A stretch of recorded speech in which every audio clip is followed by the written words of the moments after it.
मुझे लगा लेंगे। अस्सलाम वालेकुम क्लास, बिस्मिल्लाहिर्रहमानिर्रहीम। स्टार्ट करते हैं आपका आज का लेक्चर। ओके जी, आपका आज का लेक्चर है on the topic of confidence interval of population mean.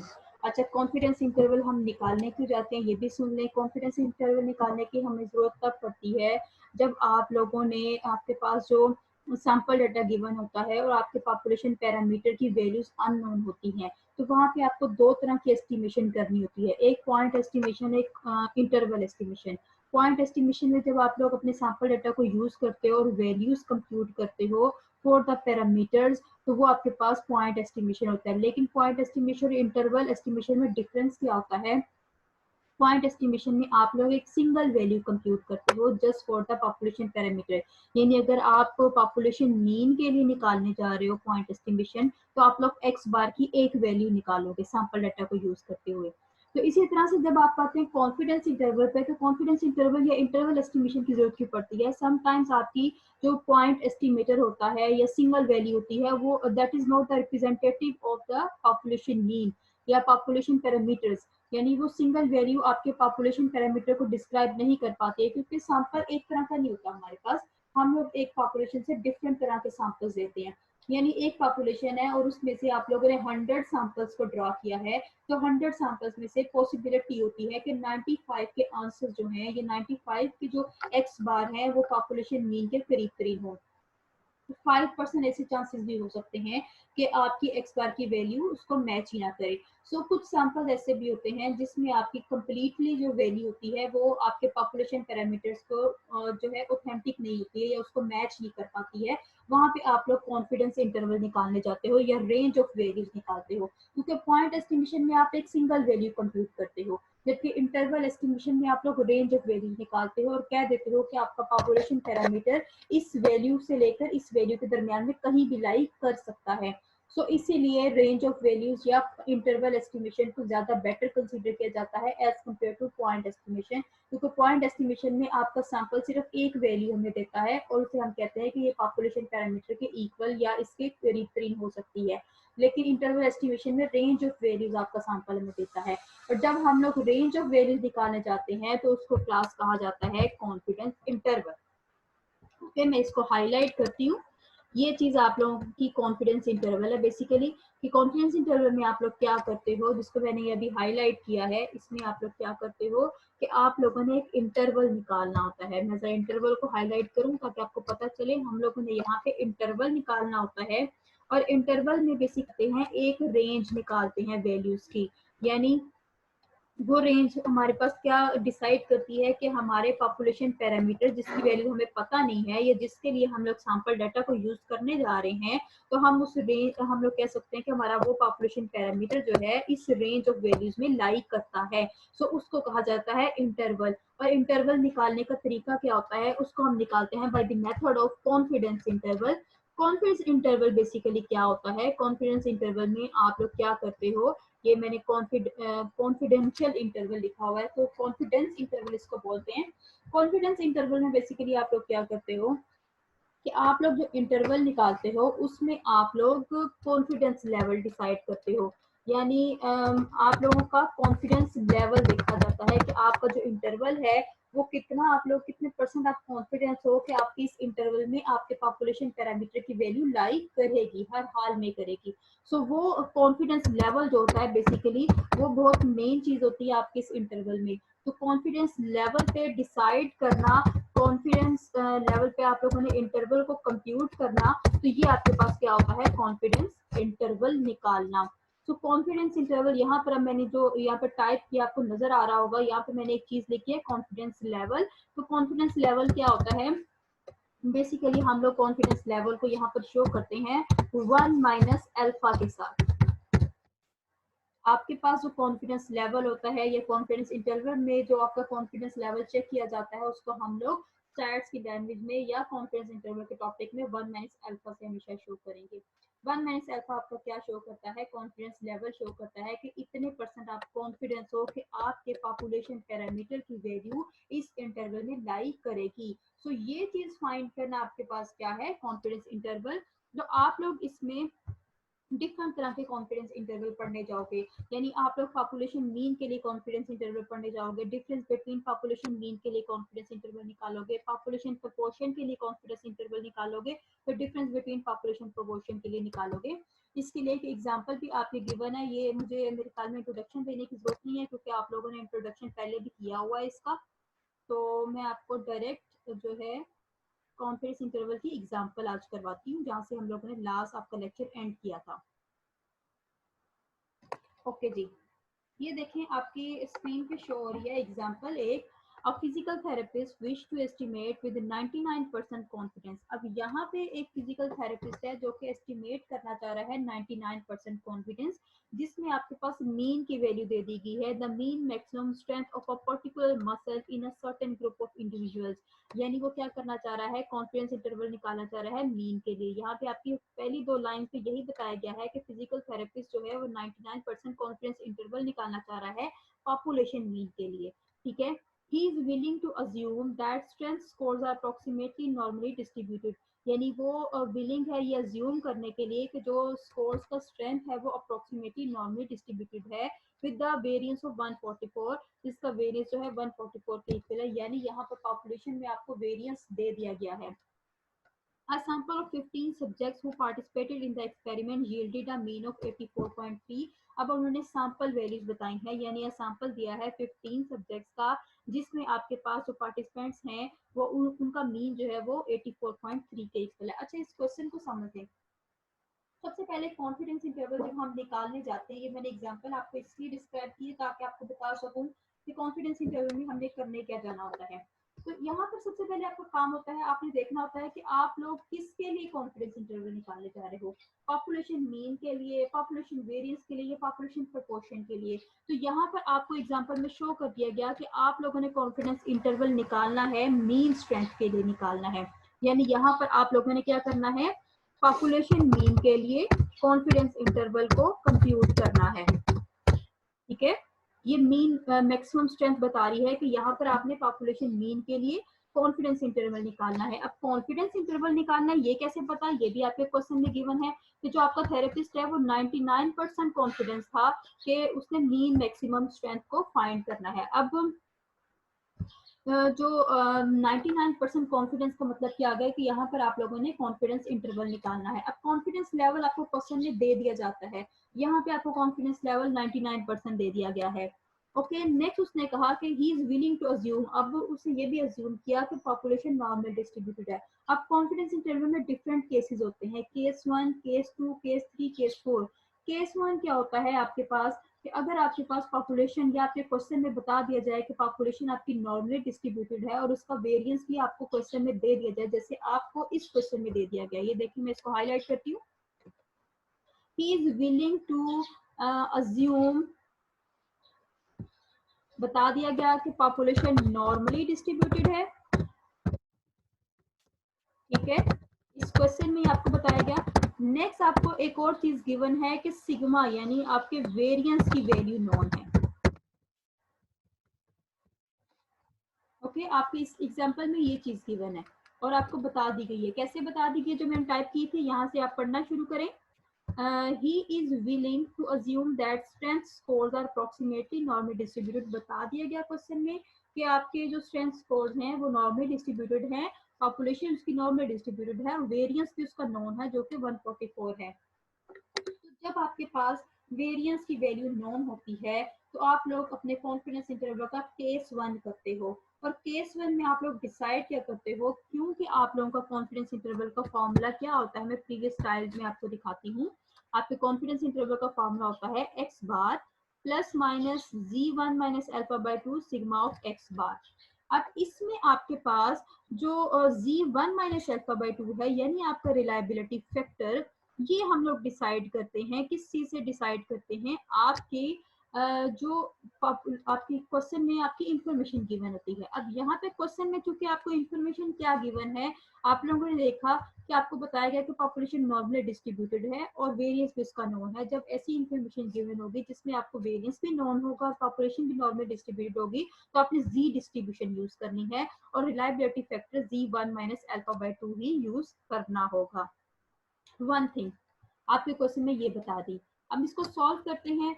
फॉर्मूले में आपने वैल्यूज पुट करनी है। सिंपली आपको मीन जो एक्स बार है वो 84.3 दे दिया गया, then plus minus confidence interval का फॉर्मूला यानी x bar plus minus Z1 minus alpha by 2 और sigma of x bar.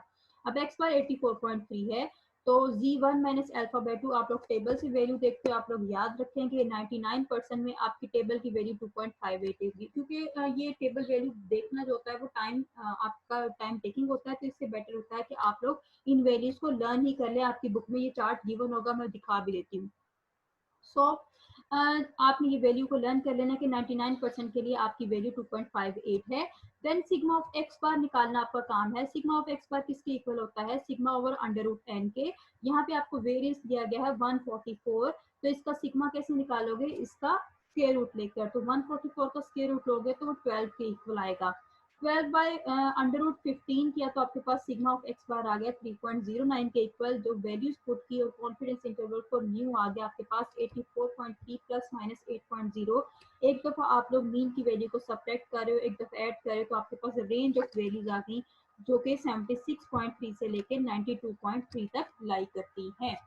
Okay जी, यहाँ तक जितना आपको समझाया उससे रिलेटेड अगर कोई क्वेश्चन है तो आप लोग कर सकते हो। Yes, any question? समझ आ गया आप लोगों को?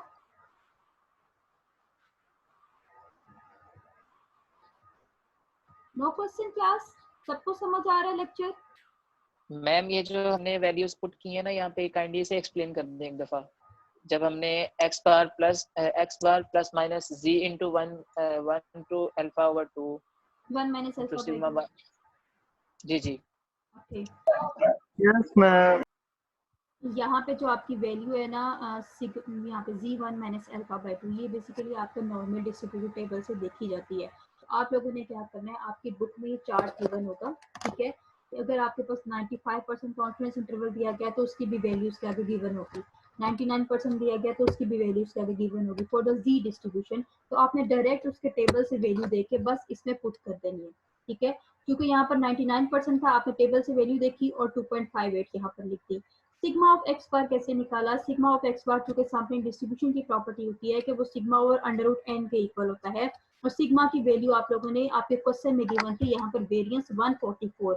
वेरिएंस 144 का स्क्वायर रूट लिया तो वो 12 के इक्वल आ गया, तो सिग्मा आपका 12 हो गया, और अंडर रूट एन, एन की वैल्यू आपके पास यहाँ पर क्या है? 15। ये देखें, तो अंडर रूट एन किया तो सिग्मा ऑफ एक्स बार की वैल्यू आपके पास आ गई। यस मैम, हमने वेरिएंस का स्क्वायर रूट क्यों लिया? क्योंकि हमें sigma of x bar require है। आपके क्वेश्चन में, आपके फॉर्मूले में क्या गिवन है, आपने क्या निकालना है? ये देखिए, मैं पीछे करके आपको दिखाती हूँ। सिग्मा ऑफ एक्स बार, ये देखें, आपने सिग्मा ऑफ एक्स बार की वैल्यू निकालनी है, ठीक है? ये मैंने हाईलाइट इसको किया है। सिग्मा ऑफ एक्स बार की वैल्यू निकालनी है, और सिग्मा ऑफ एक्स बार आपको पता है वो किसके इक्वल होता है? सिग्मा और अंडर रूट एन के इक्वल होता है। सिग्मा अंडर रूट एन आपने किया तो आपके पास वैल्यू आ गई 3.098। Got it? Yes ma'am, got it. Shajar अपना माइक जो है वो म्यूट करें काइंडली, मीटिंग डिस्टर्ब ना किया करें। ओके, नेक्स्ट आप लोगों को मैं एक और एग्जांपल करवाती हूँ जी। अब आप लोगों ने कॉन्फिडेंस इंटरवल आप अपना निकाल लिया म्यू के लिए, आपके पास दो आंसर आ गए, एक 76.3 वैल्यू आ गई, एक 92.3 वैल्यू आ गई। अब आप इसको इंटरप्रेट करते हो, इंटरप्रेट हर हाल में करना होता है अपने क्वेश्चन में, क्योंकि इंटरप्रिटेशन के आपके 2 नंबर है क्वेश्चन में, याद रखें। सो आप लोगों ने क्या करना है, वी से हम कहेंगे वी आर 99% कॉन्फिडेंस, कि हम 99% कॉन्फिडेंस है that the population mean is between 76.3 and 92.3, कि आपका पॉपुलेशन मीन जो है वो 76 से लेकर 92 के दरमियान में लाई करेगा। It is one kind of interpretation. अगर आप लोग यहाँ तक भी इंटरप्रेट कर लेते हो अपने क्वेश्चन को, इट्स इनफ, काफी है। लेकिन सम टाइम ऐसा क्या होता है कि आप लोगों को प्रोबेबिलिस्टिक इंटरप्रिटेशन करनी पड़ती है, क्योंकि आप लोगों को पॉपुलेशन नॉर्मल डिस्ट्रीब्यूटेड गिवन नहीं होता है। तो वहां पे आप लोग कैसे इंटरप्रिटेशन करोगे? सिंस से स्टार्ट किया, लिखोगे सबसे पहले इन रिपीटेड सैम्पलिंग। रिपीटेड सैम्पलिंग में 99% of all intervals, her interval 99% confident है दैट कुड बी कंस्ट्रक्टेड, जो कि कंस्ट्रक्ट किए गए इन द मैनर, इस मैनर में just describe would include the population mean, तो वो आपका पॉपुलेशन मीन इंक्लूड करेंगे और यहाँ पर इंटरवल जो आपका आएगा या डिस्क्राइब आएगा, उसके बाद आप लोगों ने 76.3 एंड 92.3 लिखना होगा। अब मैं इसको आपको बता देती हूँ इसका मतलब क्या है। जब आप लोग कॉन्फिडेंस इंटरवल कंप्यूट करते हो या कंस्ट्रक्ट करते हो तो आप लोगों का पर्पस क्या होता है कि आप लोगों ने बताना होता है कि आपके जो पॉपुलेशन मीन है या पॉपुलेशन पैरामीटर है इस इंटरवल में लाई करता है, पहली बात तो ये। फिर उसके बाद कितने कॉन्फिडेंस पे लाई करता है, कॉन्फिडेंस लेवल आपको क्वेश्चन में दे दिया जाता है। तो आप लोगों ने उस कॉन्फिडेंस लेवल पे अपना कॉन्फिडेंस इंटरवल निकाल लिया, तो उसको इंटरप्रेट कैसे करोगे कि दैट वी आर 99% कॉन्फिडेंस कि हमारा जो पॉपुलेशन मीन है वो हर हाल में इसी वैल्यू के दरमियान में लाई करेगा। अब 99% कॉन्फिडेंस का मतलब क्या है? 99% कॉन्फिडेंस का मतलब है कि आपके पास 100 सैंपल्स थे, जिसमें से 99 सैंपल्स में सैंपल्स के अंदर जो सैंपल्स का मीन कंप्यूट किया गया है या इंटरवल उनके निकाले गए हैं, 99 इंटरवल्स निकाले गए हैं 99 सैंपल्स के, तो उन 99 इंटरवल्स में आपका पॉपुलेशन मीन हर हाल में लाई करेगा। और जो 1% इंटरवल होगा यानी एक इंटरवल उसमें लाई नहीं करेगा क्योंकि एरर के चांसेस भी होते हैं। सो 99% कॉन्फिडेंस का ये मतलब है कि 99 इंटरवल्स जो आप लोगों ने कंप्यूट किए 99 सैंपल से, उसमें आपका पॉपुलेशन मीन हर हाल में लाई करेगा और 1% ऐसा इंटरवल होगा जिसमें लाई नहीं करेगा। Got it? सो आप लोगों को अब मैं एक आपकी बुक से क्वेश्चन करवाती हूँ, आपको ये तो समझ आ गई, अब आपको आपकी बुक की भी थोड़ी सी रोशनी करवाई जाए। एनी कौन है और ये बुशरा मोहम्मद कौन है? एनी और बुशरा मोहम्मद आपकी क्लास की गर्ल्स हैं?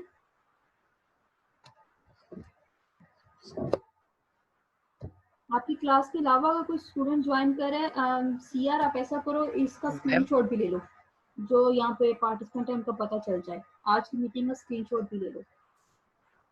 ओके मैम, मैं ले रहा हूँ। और बुशरा मोहम्मद मैम मेरी क्लास से नहीं है। नहीं है ना आपकी मोहम्मद क्लास में?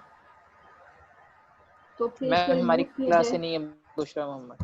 तो ये किसने लिंक भेज दिया बुशरा मुरीब मोहम्मद? मुरीब शाहिद मैम, मुरीब शाहिद भी नहीं है हमारी क्लास से, एनी भी नहीं है। ये कौन से लोग आ रहे हैं आपकी मीटिंग में? खैरियत है? चलो जी इनको फिर मैम ये रिमूव किया जाए। कोई मजाक ही ना कर रहा हूँ। कोई बात नहीं, मजाक करेगा किसी नहीं, ने इनको क्वेश्चन निकाल लिंक ना देते हैं। सेंड कर दिया हो। हो ओके, सकता है क्लास की लड़कियां। बुशरा मोहम्मद को रिमूव कर रही हूँ क्योंकि ये आपकी क्लास की नहीं है, कि शी इज रिमूव्ड। देन आपकी एनी है जी, एनी भी आपकी क्लास की नहीं है, देन शी आल्सो रिमूव्ड, और ये ब्लॉक हो जाएंगी नेक्स्ट मीटिंग्स के लिए भी। सो हो गया, बाकी आप सीआर देख के बता देना अगर कोई फॉल्स स्टूडेंट एंटर होता है आपकी मीटिंग में। ओके जी, अब मैं आपको दिखाने जा रही हूँ आपकी बुक, जैसे मैंने आपको क्वेश्चन करवाना है। तो बुक को जरा ओपन किया जाए,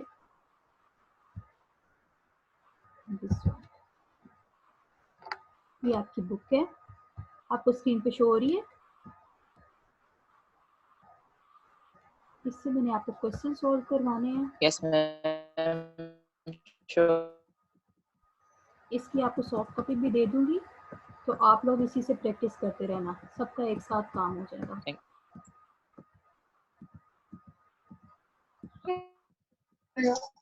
ओके, थैंक यू मैम। अपने माइक ऑफ कर दो, जो भी थैंक यू लिखना चैट में लिख दिया कर ताकि मीटिंग डिस्टर्ब ना हो। जी मेडिकल वेरिएंस हो गया, ये टेस्टिंग चल रही है। चलिए मैंने इसकी हार्ड कॉपी अपने पास ही रखी हुई, वरना मुझे अंदाजा हो जाता कौन से पेज नंबर पे है।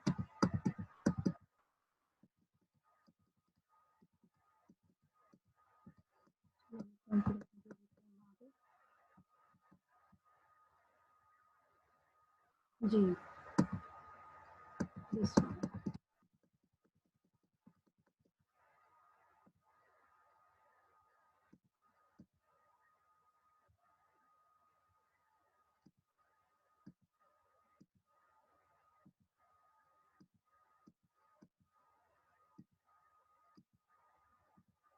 यहाँ पर टी डिस्ट्रीब्यूशन आपको दिखाई जा रही है। उससे पहले क्वेश्चन ना सॉल्व करने फिर उसके बाद टी डिस्ट्रीब्यूशन की तरफ आए। चलिए अपने रजिस्टर्स अपने हाथ में पकड़े और आप लोग अपने पेन्स भी अपने हाथ में पकड़े। मैं आपको बताती हूँ अब आपने कॉन्फिडेंस इंटरवल कैसे निकालना है। Hurry up. और ये एग्जाम्पल हम सॉल्व करते हैं।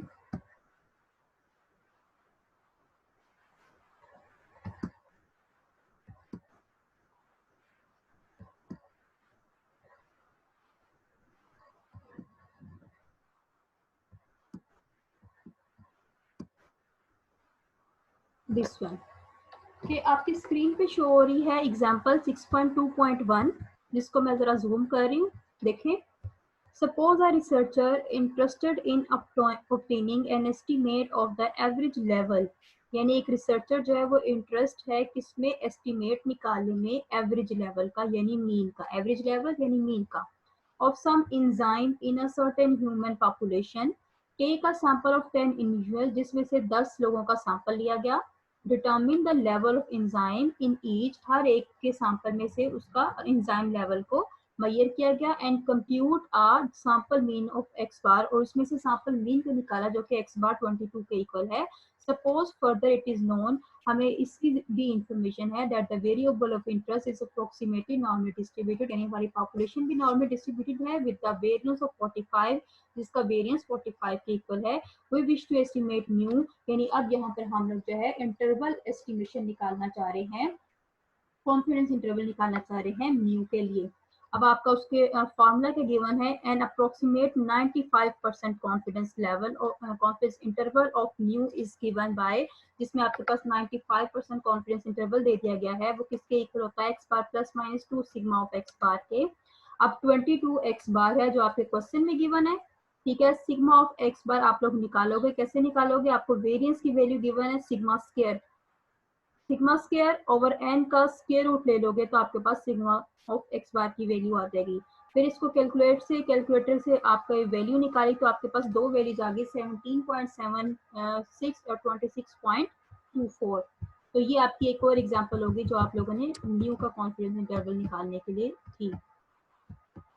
तो यहाँ पर आपको कॉन्फिडेंस इंटरवल के जो है कंपोनेंट्स बताए जा रहे हैं। कॉन्फिडेंस इंटरवल हमेशा कैसे निकाला जाता है, उसके कुछ स्पेसिफिक जो है ना कंपोनेंट्स होते हैं। यानी सबसे पहले कॉन्फिडेंस इंटरवल निकालने के लिए आप लोग रखते हो अपना एस्टिमेटर। अगर आप लोग मीन के लिए निकाल रहे हो तो आपका एस्टिमेटर हो जाएगा एक्स बार, ठीक है। अगर आप लोग वेरिएंस के लिए निकाल रहे हो तो आपका एस्टिमेटर हो जाएगा एस स्क्वायर। अगर आप लोग इसके अलावा यानी प्रोपोर्शन के लिए निकाल रहे हो अपना कॉन्फिडेंस इंटरवल तो आपका एस्टिमेटर हो जाएगा पी है। सो यहाँ पे आप लोग चूंकि अपने मीन के लिए निकाल रहे हो confidence interval population mean new के लिए, तो एक्स बार आपका एस्टिमेटर हो जाएगा। देन आप लोग लिखते हो फॉर्मूले में प्लस माइनस। सेकेंड आपकी टर्म होती है या सेकेंड कंपोनेंट होता है रिलायबिलिटी फैक्टर या रिलायबिलिटी कोएफिशिएंट। रिलायबिलिटी कोएफिशिएंट क्या होता है, रिलायबिलिटी कोएफिशिएंट हम लोग डिफरेंट केसेस से डिसाइड करते हैं। अगर आपके क्वेश्चन में बता दिया जाए, अच्छा ये केसेस आप लोग लिख लें, जरा केसेस आप लोग नोट कर लें क्योंकि ये केसेस आपने यूज करने हैं, सो जल्दी करें। केसेस आप लोग नोट करें। Case 1, when the population is normally distributed and the variance is known, ये चीज आपको known होगी, then you will use the z as a reliability factor. Case number 2 आप लोगों के पास है, when the population is normal is not given but sigma square is known. Case number 2 है आपका कि पॉपुलेशन नहीं बताया कि नॉर्मली डिस्ट्रीब्यूटेड है, लेकिन सिग्मा स्क्वायर जो है वो क्या है, नॉर्मली डिस्ट्रीब्यूटेड है, सॉरी सिग्मा स्क्वायर नॉन है सेकंड केस में। तो आप लोग क्या करते हो, वहां पर भी आपने यूज करना है z as a reliability factor. Third case, जब आप लोगों को पॉपुलेशन नॉर्मल है ये भी गिवन नहीं है, सिग्मा स्क्वायर की वैल्यू भी क्वेश्चन में नहीं दी गई है, यानी सिग्मा स्क्वायर भी नोन नहीं है, थर्ड केस, तब आप लोग क्या करोगे, तब आप लोग देखोगे आपके सैंपल साइज की तरफ। थर्ड केस में अगर आपका सैंपल साइज ग्रेटर देन 30 होगा Again you will use the Z as a reliability factor. Fourth case, जब आप लोगों के पास आप लोगों का सैंपल साइज भी लेस देन 30 आ जाता है, तब आप लोग क्या करोगे? तब आप लोगों ने टी डिस्ट्रीब्यूशन यूज करनी होगी। Got it? ये आपके पास मेन 4 केसेस हैं for the reliability factor.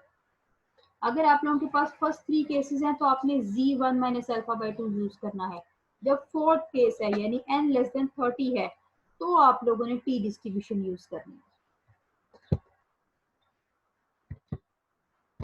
Second example देखें।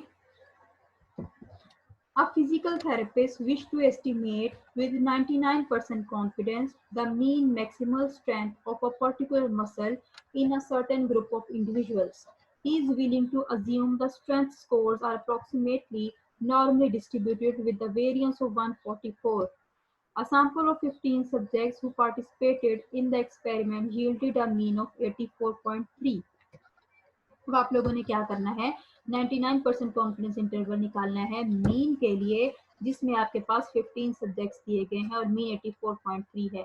तो आपने सेम उसी पैटर्न पे x बार यानी अपना एस्टिमेटर लिखा plus minus Z1 minus alpha by 2 लिखा।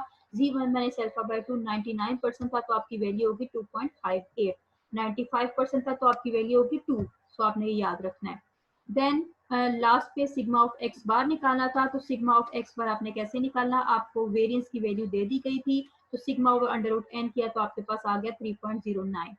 सारा आपने कंप्यूट किया तो 76.3 से लेकर 92.3 तक आपकी कॉन्फिडेंस इंटरवल की वैल्यू होगी। Then you interpret, we say we are 99% confident that the population mean is between 76 to 92.3। Then sampling from non normal population, इसके लिए भी एग्जांपल है, यानी आपका केस नंबर 2 ये देख लें। Particular punctuality of patients in keeping appointments is of interest to a research team. In a study of patient flow through the offices of a general practitioner, it was found that a sample of 35 patients were 17.2 minutes late for appointments. On the average, previous research had shown the standard deviation to be about 8 minutes. The population distribution was felt to be non-normal. What is 90% confidence interval for new and the two mean amount of time for appointments? अच्छा, यहाँ पे भी आपको बता दिया गया कि population normal distributed नहीं है, यानी सेकंड केस, लेकिन आपको सिग्मा की वैल्यू दे दी गई है। यहाँ पे सिग्मा की वैल्यू क्या बताएगी, 8 मिनट्स। ठीक है, जब ऐसी सिचुएशन होती है कि आपको पॉपुलेशन नॉर्मल डिस्ट्रीब्यूटेड नहीं दी जाती लेकिन सिग्मा की वैल्यू दी जाती है, तो आप लोग तब भी जी को as a reliability factor use करते हो और आप लोगों ने क्या करना होगा, सोल्यूशन पे आए। Since the sample size is fairly large यानी ग्रेटर देन 30, क्योंकि आपका सैंपल साइज अभी भी ग्रेटर देन 30 है, and since the population standard deviation is known और पॉपुलेशन स्टैंडर्ड डेविएशन भी नोन है, we draw on the central limit theorem that assume the sampling distribution of x bar to be approximately normally distributed. तो हम लोग assume करेंगे कि आपकी जो sampling distribution है x bar की वो normally distributed है। From appendix table D, we find the reliability coefficient corresponding to a confidence coefficient of 90 to be about 1.645. If we interpolate, the standard error is this, so that our 90% confidence level for mu is। अब यहाँ पर आप लोग देख लें कि आपको जो मीन की वैल्यू गिवन है ये आपके क्वेश्चन में गिवन है 17.2। ठीक है, एन की वैल्यू यानी 35 पेशेंट्स ये भी बता दिया गया आपको। सिग्मा की वैल्यू आपको 8 दी गई है, तो सिग्मा ऑफ एक्स बार आपने निकाल लिया sigma of over under root n करके। सो आपकी 90% कॉन्फिडेंस इंटरवल जो है इससे निकल आया, आपने ये वैल्यू निकाल ली। ओके, सो ये आपका तरीका है confidence interval for case number 2 से निकालने का। Any question?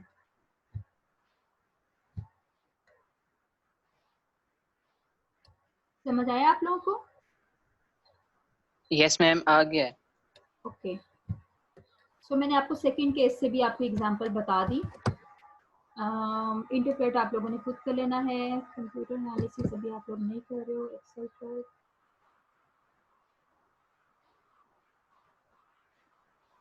चलें जब एक्सरसाइज की तरफ आते हैं, आपने जो एक्सरसाइज प्रैक्टिस करनी है, ये देखें आपको स्क्रीन पे शो हो रही है एक्सरसाइज। इसको भी डिस्कस कर लेते हैं, फिर अपनी मीटिंग को एंड करते हैं आज की मीटिंग को। फर्स्ट 2 केसेस आपने आज इससे एक्सरसाइज करनी है। 6.2.1 है, वी विश टू एस्टिमेट, हम एस्टिमेट करना चाहते हैं the average number of heart beats per minute for a certain population. The average number of heart beats per minute for a sample of 49 subjects was found to be 90। यानी उन्होंने बता दिया कि आपके पास 49 का सैंपल है जिसमें एवरेज आपके पास 90 है।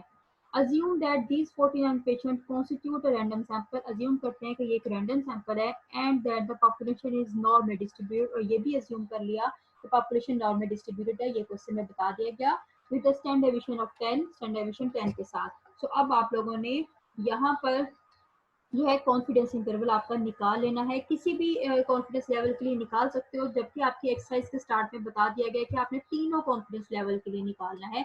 ये भी मैं आपको दिखा देती हूँ, ये देखें यहाँ पर गिवन है for each of the following exercise, यानी नीचे जितनी भी आपको क्वेश्चन दिए गए हैं आपने क्या करना है, कंस्ट्रक्ट करना है 90%, 95%, 99%। यानी फर्स्ट एक क्वेश्चन जो आपका है उसके लिए आपने तीनों लेवल के लिए कॉन्फिडेंस इंटरवल निकालने हैं, 90% के लिए भी, 95 के लिए भी और 99 के लिए भी। इसकी वैल्यू आपको क्वेश्चन में दे दी गई है, ठीक है। और इसका जो एग्जैक्ट आपको जो इसकी कॉन्फिडेंस लेवल है वो भी आपको मैं स्क्रीनशॉट सेंड कर दूंगी ताकि आप लोग वो वैल्यूज डायरेक्ट याद कर लो। 90% की वैल्यू क्या होती है, 95 की क्या होती है, 99 की क्या होती है, आपको टेबल देखने की जरूरत नहीं पड़ेगी। Got it? Then second question है आपका, we wish to estimate the mean serum indirect bilirubin level of 4-day-old infants. The mean for a sample of 16 infants was found to be 5.98 milligram. Assume that levels in a 4-day-old infants are approximately normally distributed with a standard deviation of 3.5। यानी यहाँ पे भी आपको जो है वो बता दिया गया है कि आपकी जो नॉर्मली डिस्ट्रीब्यूटेड पॉपुलेशन और स्टैंडर्ड डेविएशन भी गिवन है, ये भी आपका केस नंबर 1 है। देन 6.2.3 भी पढ़ लें, 4B और 5B, ये आपके केस नंबर 2 और केस नंबर 1 से रिलेटेड क्वेश्चन होंगे, आप लोगों ने खुद ही सॉल्व करने हैं। आज का लेक्चर यहीं पर खत्म हुआ, मिलते हैं नेक्स्ट मीटिंग में। टिल देन अल्लाह हाफिज, टेक केयर। अगर कोई क्वेश्चन है तो आप कर सकते हैं, वरना मैं आपकी मीटिंग एंड कर रही हूँ। No question? नो। ओके जी, अल्लाह हाफिज, take care class. Hope so आप लोगों को लेक्चर आज का समझ आया होगा। अल्लाह हाफिज मैम। यस मैम, खुदा हाफिज।